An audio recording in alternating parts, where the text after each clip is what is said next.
Je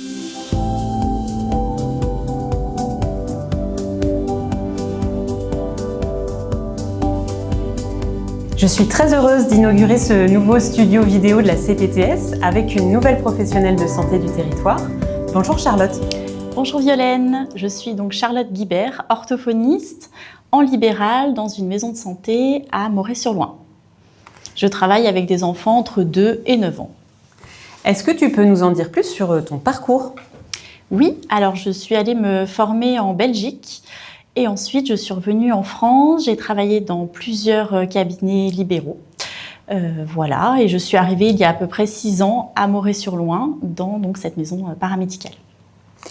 Qu'est-ce qui t'a amené à faire ce métier d'orthophoniste ?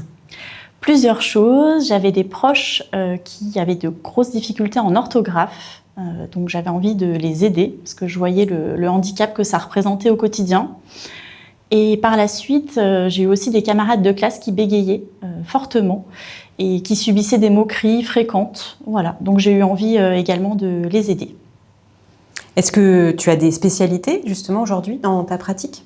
Tout à fait, notamment le bégaiement. Voilà, j'ai commencé par ce domaine dès l'école. Je me suis formée, j'ai fait mon mémoire de fin d'études là-dessus.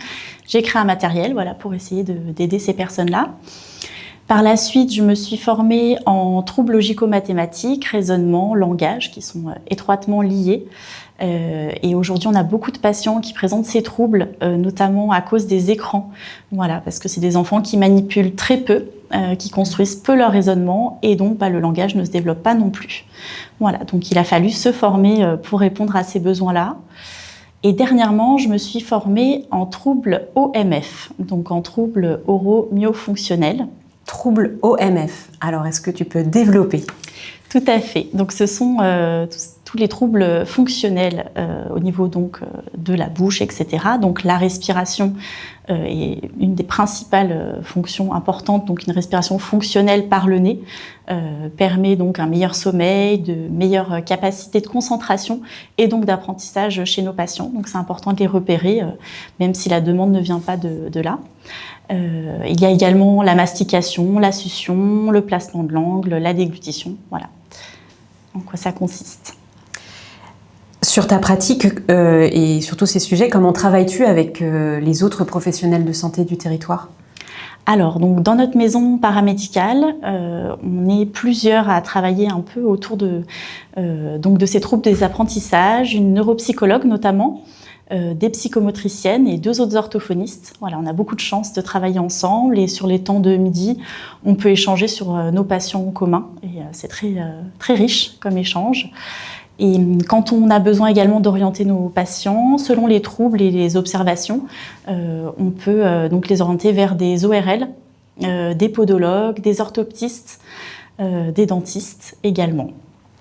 Très bien. Et si les autres professionnels de santé ont besoin de s'adresser à toi, comment ça se passe ? Alors, on procède beaucoup par échange via la boîte mail sécurisée Mailize, voilà, qui permet d'avoir des échanges sécurisés et d'échanger très facilement entre professionnels. Et justement, sur ce réseau et cette communauté qu'est la CPTS, qu'est-ce qui t'a amené à adhérer et à t'y impliquer ?